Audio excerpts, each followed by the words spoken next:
Please welcome Jeff Martin to the global stage. Oh man, thank you so much, my friend Stu. All my friends who are listening all around the world, this is such an amazing opportunity that we are connecting over 10,000 students and parents and teachers all across the world, different time zones. This is fabulous, I gotta say that.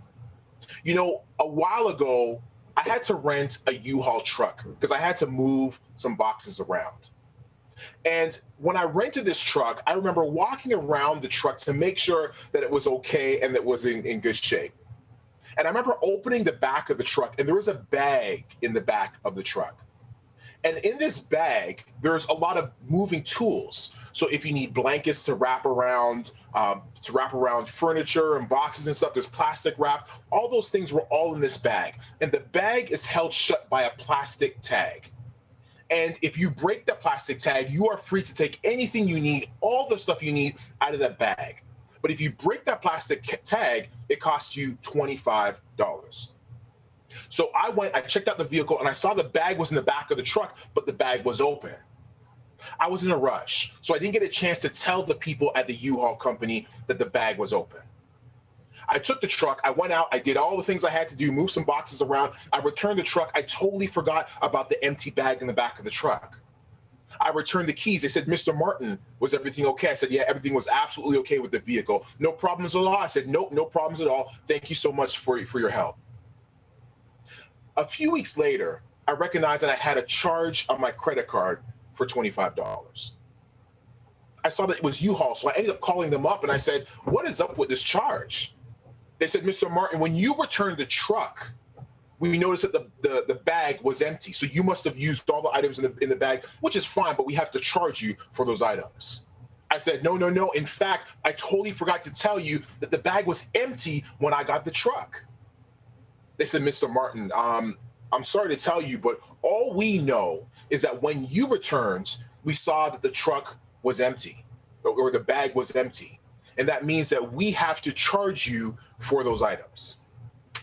You see, I got charged for something that I didn't do. I got charged for the bag, for using the stuff in the bag, although I'm not the one that used it. There was a bill that got passed down to me that I inherited that I didn't ask for. Why am I sharing this story? Because some of us in our lives, we get passed things down that we inherit from family members before us, things that we don't ask for. See, it's all great when it's mom's apple pie, her recipes, or when it's grandma's cookies and we inherit the recipe, then that's all great. But sometimes we're inheriting things that we don't ask for. Like sometimes the old school thinking that comes from family before us. I'm talking about discrimination. I'm talking about racial thinking. I'm talking about treating people differently based on the color of their skin, based on their religion, based on their sexual preference or identity, based on the differences that we see between us and them. Sometimes based on the time that mom and dad or grandma and grandpa lived in, it was a different time. And certain things weren't accepted, but here we are in 2021, and some of us still have that same bias type of thinking because it's been passed down from generations to us, a bill that we inherited that we didn't ask for. You know, just last summer, I started a mentorship group online. And in fact, I want to shout out Keisha, who's a part of this mentorship group. She's listening in. And every week we speak about different things about becoming better and really growing who we are. There was one young woman who was on the call, and she's a different background than me, different complexion than me. And every week she would listen in on the call, and then she would go and tell her father about all the great things that she was able to learn. And her father was like, wow, this is awesome. Like, you're learning some really great things about goal setting and about finances and investments, like really awesome things. And then the next week she would learn some more, and then she would tell her dad again. Her dad was like, wow, like this is absolutely amazing. Do you mind if maybe I listen in a little bit to this call? Because although it's a youth call, there's some things here that I think even as an adult, I can learn. And so she asked me, can my dad listen in on the call? And I said, yeah, absolutely. I would love for him to listen in. The very next call took place. She logged in, and within about 20 or 30 seconds, she logged off. At the end of the call, the mentorship call, I reached out to her and I said, hey, is everything okay? And she said, Jeff, I'm sorry to tell you that I'm no longer allowed to be on your calls. I said, is everything okay? She said, I want to be honest with you, Jeff. My father saw you. He saw that you're Black. And he believes that you're nothing but a criminal. I said, wow. I said, can you tell your father that I've been doing speeches like this and working with youth for so many years? Can you tell your father that I've actually been a police officer for the last 16 plus years and I'm always looking to protect and serve? She said, I told my father that, but based on the color of your skin, he thinks you're nothing more than a criminal. I got to tell you, my friends, to hear that, it absolutely hurt me. But I got to tell you that I'm super proud of this young woman. Because although she's no longer a part of the calls and she's being respectful to her father, she recognizes that the bill that her father is attempting to pass down on her, she's refusing to accept it. See, although she's being respectful to her father, she knows who I am. She knows I'm nothing like what her father thinks. But her father is judging me based on the color of my skin and not the content of my character. And I'm so proud of this young woman because she's not allowing that bill to be passed down to another generation. Because if her father got to know me the way she knows me, she would know I'm always looking to help and not looking to break people down. But her father could not see past the color of my skin. Some of us are getting information from generations before us. As much as we might love mom and dad, we might love grandma and grandpa, we might love the old school people in our community, we have to understand that sometimes the information that we're being given is not right or accurate. And see, this is the thing. All of us have biases. We all have thinking that we have in our head that sometimes isn't right and accurate. And even me, I have been subjected to this as well. I'm gonna share a story that I'll be honest, it's kind of embarrassing to me. A few weeks ago, I had to get my car fixed because it was acting up. And I walked into the mechanic shop and I gave my keys over. And I saw a young woman come from the back where the cars are being fixed, and she had on one of the mechanic jumpsuits. And I said, is she a mechanic? And they said, yeah, she absolutely is. And I was so thrilled to see that. In my life, I've been to a lot of mechanic shops. I have never seen a female mechanic in my entire life. And I was super proud when I saw her, and I was like, ooh, girl power. You go, girl. Go ahead. I love that. And I was super excited until she grabbed the keys to my car. And I asked them, is she going to work on my car? And they said, yeah. And my friends, I'm embarrassed to tell you, for a moment, I questioned her ability. You see, I've never questioned the ability of any male mechanic who's grabbed the keys to my car. And some of these guys could have really did a real bad number on my car, but I've never questioned it my entire life. But there's one female that I saw as a mechanic, I questioned her ability because I'd never seen a female mechanic before. And I got to tell you that what I came to understand is that she was actually the best mechanic at that shop.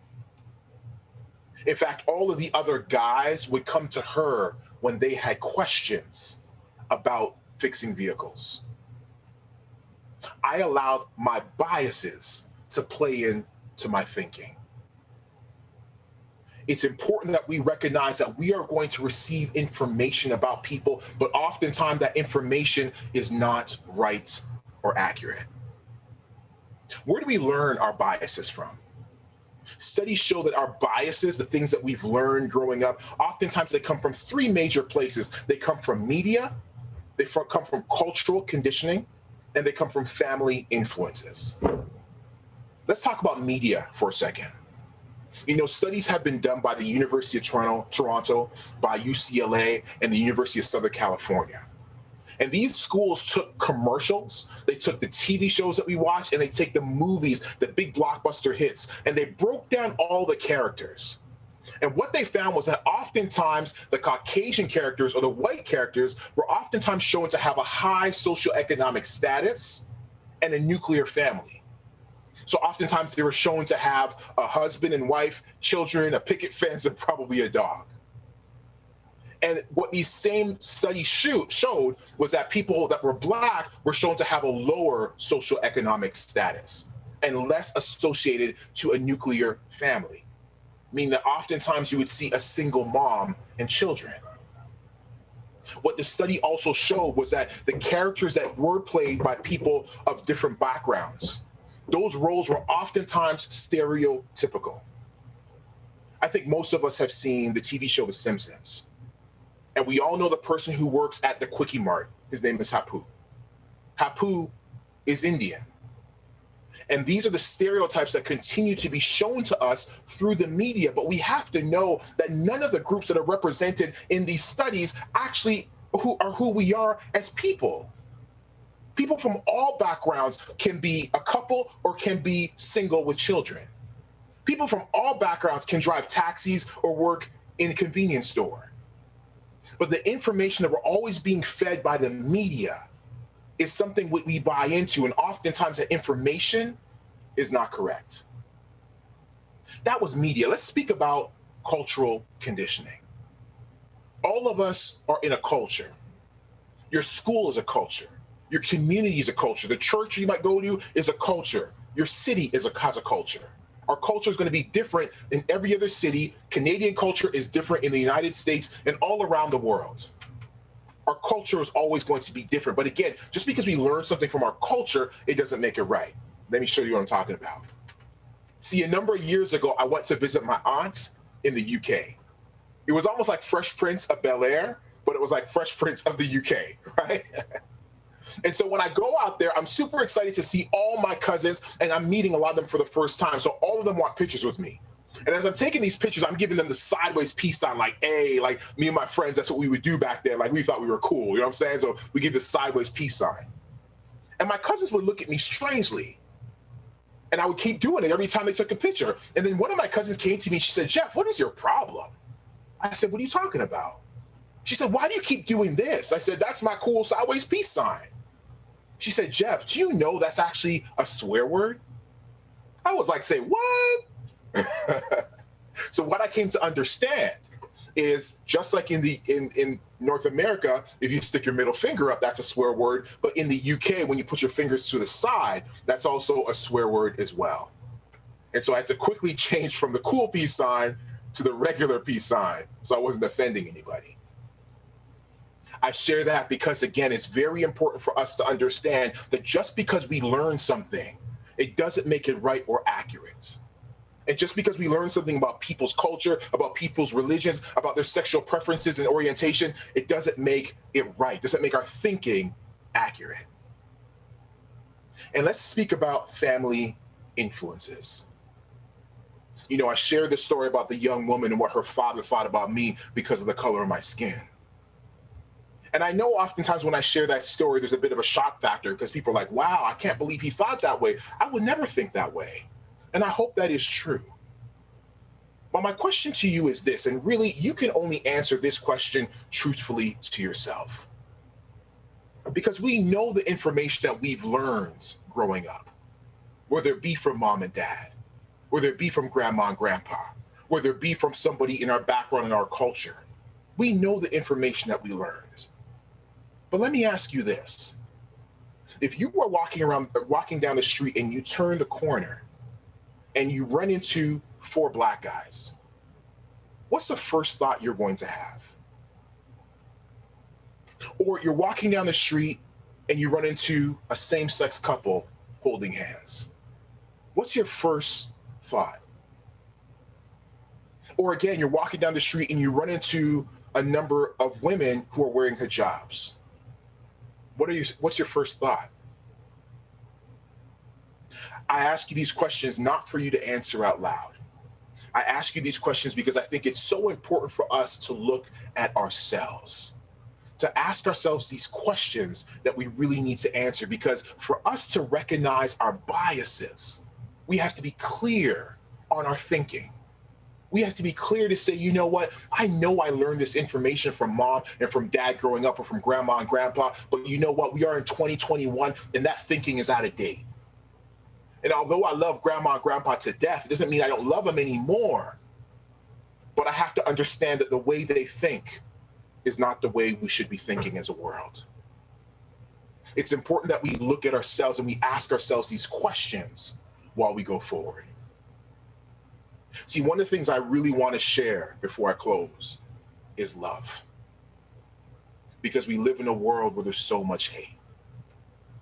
We live in a world where people can't stand each other based on the color of their skin, based on their religion, based on the differences that they see. You know, I'm so blessed with the opportunity to speak to so many different groups. And although I love to speak to students, one of the groups I've been speaking to over the last while is prisoners. Guys who are in prison in a jail in Toronto.